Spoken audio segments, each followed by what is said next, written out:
Mummy hello అండి, welcome to my channel. అందరు ఎలా ఉన్నారు? మేమైతే చాలా బాగున్నాం అండి. మమ్మీ అయితే ఈరోజు మనం ఏం చేస్తున్నాం, మన వీడియో ఏంటో చెప్పవా? ఈరోజు కరివేపాకు పొడి, శనగల పొడి చేస్తున్నానండి. ఇప్పుడు ఎందుకంటే మంచుకాలం కదా, కొంచెం జలుబులు, దగ్గులు, జ్వరాలు ఉన్నాయి. ఈ కరివేపాకు పొడి తింటే మంచిదని నేను ఈరోజు చేసి పెడుతున్నానండి. ఇప్పుడైతే మనం శనగల పొడి చేసుకుందామండి. శనగల పొడికి ఏమేమి కావాలో చూద్దాము. శనగలు, వెల్లుల్లి అంతా ఏనండి కావాల్సిన వరకు తీసుకుంటాను. ఎండుమిర్చి, ఎండు కొబ్బరి, ఆవాలు, జీలకర్ర, ధనియాలు. ముందుగా మనం ఎండు కొబ్బరిని సన్న ముక్కలుగా చేసుకుందామండి. ఇదైతే చాలా అంటే చాలా ఈజీ అండి. ఇడ్లీలోకి కానీ అన్నంలోకి కానీ చాలా బాగుంటుంది. ఇదంతా వేయనండి, కొంచెం వేస్తే చాలు ఎండు కొబ్బరి. ఇది చాలామంది వేసుకోరు కొబ్బరి, కానీ వేస్తే టేస్ట్ బాగుంటుంది మనకి. స్టవ్ ఆన్ చేస్తున్నా అండి. ఇప్పుడు పాన్ పెట్టుకున్నాము. దీంట్లోకి చాలా తక్కువ ఆయిల్ పడుతుంది, కొంచెం వేసుకుందాము. చూడండి, ఇది చాలు. ఇప్పుడు ఎండుమిరపకాయలు వేసుకుందామండి. నేనైతే తక్కువ వేసాను, మీరు కొంచెం కారం కావాలంటే ఎక్కువైనా వేసుకోవచ్చు. ఇది లైట్గా చిన్న మంట మీద కొంచెం ఆయిల్ వేసి వేగించుకోవాలండి. ఆయిల్ వేయకుండా కూడా వేగిస్తారండి ఎండుమిర్చి. నేను కొంచెం ఆయిల్ వేసాను. ఇప్పుడు కొంచెం ఆవాలు, కొంచెమేనండి, ఎక్కువ వద్దు, తక్కువ. కొంచెం జీలకర్ర, కొన్ని ధనియాలు. చూడండి వేగిపోయినాయి. ఇంకా స్టవ్ ఆపేస్తున్నాను. అయితే ముందుగా ఎండు కొబ్బరి, ఇది వేగించిన ఎండుమిరపకాయలు మిక్సీ పట్టుకున్నామండి. కొంచెం సాల్ట్ వేసి, దీంట్లో తొందరపడి సాల్ట్ వేసేయకండి, చాలా తక్కువ పడుతుంది సాల్ట్ శనగల పొడిలో.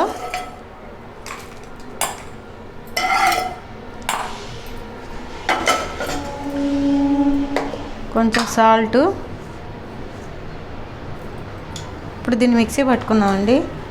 చూడండి, నేనైతే ఎండుమిరపకాయలు వేగించినటివి కొబ్బరి ఫస్ట్ మిక్సీ పట్టాను. తర్వాత మనం శనగలు వేసుకుందాం. ఒక కప్పు తీసుకున్నానండి నేను శనగలు. ఇప్పుడు దీన్ని మిక్సీ పడతానండి. దీంట్లో కూడా కొంచెం సాల్ట్ వేస్తాను. ఇదిగోండి, శనగల పొడి పట్టేశాను. ఇప్పుడు దీంట్లో వెల్లుల్లి వేసి పడతానండి. టేస్ట్ అంతా దీంట్లోనే ఉంటుంది, వెల్లుల్లిలో. ఇంకొకటి కూడా వేస్తానండి. ఇప్పుడు దీన్ని మిక్సీ పడతాను. ఇదిగోండి శనగల పొడి. నేను అన్నీ ఒకసారి మెదిగిపోతాయి కదా అనుకోవచ్చండి, కానీ శనగలు మెత్తగా అయిపోతే కొబ్బరి మెదగదు. అందుకని నేను ఫస్ట్ కొబ్బరి, ఎండుమిర్చి పట్టాను, తర్వాత శనగలు వేసి పట్టాను. వెల్లుల్లి మీకు తెలిసిందేగా, లాస్ట్లో వేసుకుంటారు. చూడండి, నాకైతే ఉప్పు సరిపోలేదు, కొంచెం ఉప్పు వేస్తున్నాను. ఒకసారి పడతానండి, ఉప్పు వేసి కలుస్తుంది. శనగల పొడి అయితే పూర్తి అయిపోయిందండి. చాలా టేస్టీగా ఉంటుంది అన్నంలోకి కానీ ఇడ్లీలోకి కానీ. నేను చెప్పాను కదండి శనగల పొడి ఈజీగా అయిపోద్దని, చాలా ఈజీగా అయిపోయిందండి. దీన్ని ఇడ్లీలోకి నెయ్యి వేసుకొని బాగా ఎక్కువగా తింటూ ఉంటారు. అన్నంలో కూడా చాలా బాగుంటుందండి. ఒకసారి మీరు ట్రై చేయండి. ఇప్పుడైతే మనం కరివేపాకు పొడి చేసుకుందాము. ఇప్పుడు కరివేపాకు పొడికి కావాల్సిన పదార్థాలండి: కరివేపాకు, ఎండుమిర్చి, వెల్లుల్లి, సాల్ట్, ధనియాలు, ఆవాలు, జీలకర్ర. ఇప్పుడు స్టవ్ ఆన్ చేసుకుందామండి. ఇది ఇప్పుడు ఎండుమిర్చి వేగించిన పానే కదా, ఇది ఏం కాదు. దీంట్లో కొంచెం ఆయిల్ వేసుకున్నాం, దీంట్లో వేగించుకుందాము. దీనికి ఎన్ని స్పూన్స్ ఆయిల్ వేయాలి మమ్మీ? దీనికి కొంచెం ఎక్కువే పడుతుందండి, ఎందుకంటే మరీ ఎక్కువేం కాదు, కరివేపాకు వేగాలి కాబట్టి. ఆయిల్లో ఒక 3 స్పూన్లు వేసుకుందామండి, లేకపోతే ముద్దలా వస్తుంది. కొంచెమే వేసుకున్నాము. ఆయిల్ ఎక్కువ ఎందుకు వేయాలంటే అది ముద్దలా అయిపోద్ది చట్నీలాగా, అందుకని తక్కువ వేసుకుంటాము. ఇప్పుడు ఎండుమిర్చి వేసి వేగించుకుందామండి. ఎండుమిర్చి ఎప్పుడైనా సరే చిన్న మంట మీద వేగించుకోవాలండి, మాడిపోతాయి త్వరగా. ఇప్పుడు ఆవాలు, దీనికి కూడా కొంచెమే పడతాయండి, ఎక్కువ వద్దు. కొంచెం జీలకర్ర, కొంచెం ధనియాలు.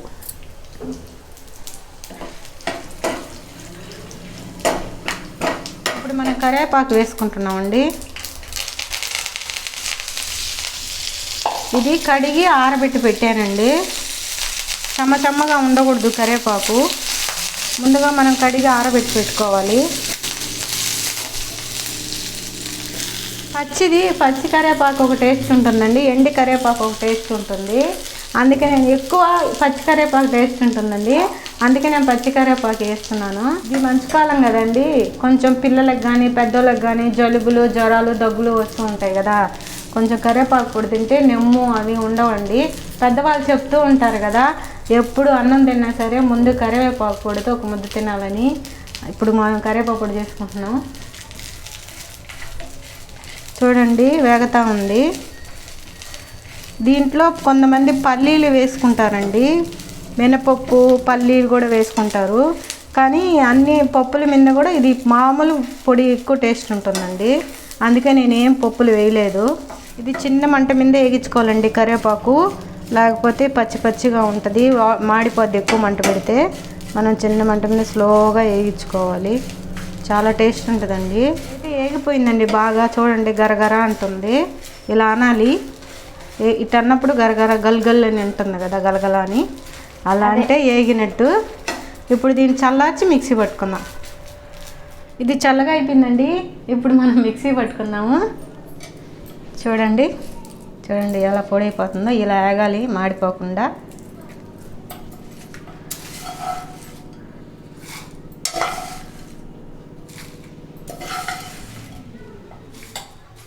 ఇప్పుడు కొంచెం సాల్ట్ వేస్తానండి.